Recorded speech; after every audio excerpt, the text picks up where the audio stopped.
DZXL. Salamat ha, mga kasama natin kahit busy po si Manila 3rd District Representative Joel Chua. Sir, live kayo sa RMN DZXL Manila, si Radyo Man Lourdes. Good afternoon po. Hi, good afternoon. Magandang hapon po at sa lahat po ng inyong mga taga-subaybay. Ay sir, salamat po na pagbigyan nyo kami. Sir, ano ba ang basa nyo sa impeachment laban sa Pangulong Bongbong Marcos? Well, ang sa akin palagay, no, nung tinitignan ko kung ano yung mga grounds na kanilang sinasite, although bagamat yung sustansya, yung mismong kabuuan na hindi ko pa nababasa, pero medyo mukhang mahihirapan. Pero syempre, depende pa rin yan kung paano nila ito ipipresenta at kung ano yung talagang nilalaman ng mismong impeachment complaint. Oo, droga. Adik-adik daw po si Pangulong Marcos. Ipinahuli niya si dating Pangulong Duterte at kumita raw sa flood control si Pangulong Marcos. Dito po sa lahat ng mga yan, tingin ko, yung mga ita lang naman yung masasabi ko na medyo mabigat at seryosong aligasyon, yung aligasyon na kumita daw si Pangulong Marcos sa flood control, pero ito ay kailangan back with solid evidence. So without that, hindi natin alam kung paano ito uusad. O sa tingin niyo ba ito ay talagang purely politics? May nasa likod? Hindi naman po natin alam, pero alam naman po natin na last year pa lang marami na nagsasabi na magpo-file ng impeachment, no, laban sa ating Pangulo. So siguro tignan na lang natin once ito ay nilatag na pagdating po sa Committee on Justice. Pero sir, bilang mambabatas, sa tingin niyo ba maganda ito sa bansa? Kasi inihahanda na rin yung impeachment naman kay VP Sara. At kung di po ko nagkakamali, sir, kasama kayo sa mga prosecutor panel before sa kanyang impeachment?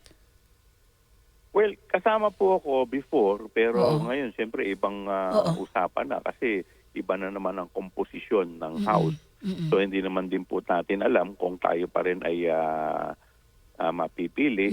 Pangalawa, kung ano yung magiging basihan ng impeachment complaint laban sa ating Vice Presidente. Pero sir, sa basa nyo ba sir, marami pa rin ang boboto? I mean, kilala nyo po yung mga kasamahan nyo mambabata sir, no? Marami pa rin bang boboto rito sa impeachment? Kasi number game nga po yung kay VP Sara, kay Pangulo Marcos. Alam mo, let us be practical. 2028, halos karamihan po ngayon nakatingin na sa 2028. So hindi po natin malalaman ngayon yan kung ganun pa rin ang magiging pananaw ng mga kasama natin dito po sa Kamara. Oo. Ano po mensahe nyo, sir, sa ating mga kababayan? Kasi nakakalungkot, no? Ang ating dalawang leader, pinakamataas na leader, may mga impeachment, kauna-unahan sa kasaysayan, yung impact nito, sir, sa international community, sa ating pagkain araw-araw, sa buhay ng mga Filipino. Alam mo, nung una pa lang pagkakaupo ni Pangulo, nakakalungkot dahil nung unang pagkaupo pa lang niya, nung bago pa mag midterm election, nasimula na yung politika. Diba? So ako sa totoo lang, hindi naman ako kakampi ng Pangulo. Hindi ako parte ng unity team. Pero ako po, minarapat ko na makipagtulungan sa administrasyon kasi ang akin pong paniniwala, kung ang kasalukuyang administrasyon ay magtagumpay, ang bitbit po nito ay ang ating bansa. So kung ito naman ay hindi magtatagumpay, ang kawawa rin po yung ating mga kababayan. Ito nga po, ngayon dumadaan po tayo sa maraming pagsubok at syempre nakaka-apekto din to sa tiwala na lalong-lalo na sa labas ng ating bansa, yung mga mamumuhunan. So pagka ganun po, ang tatamaan po talaga dito ay yung mga kababayan natin.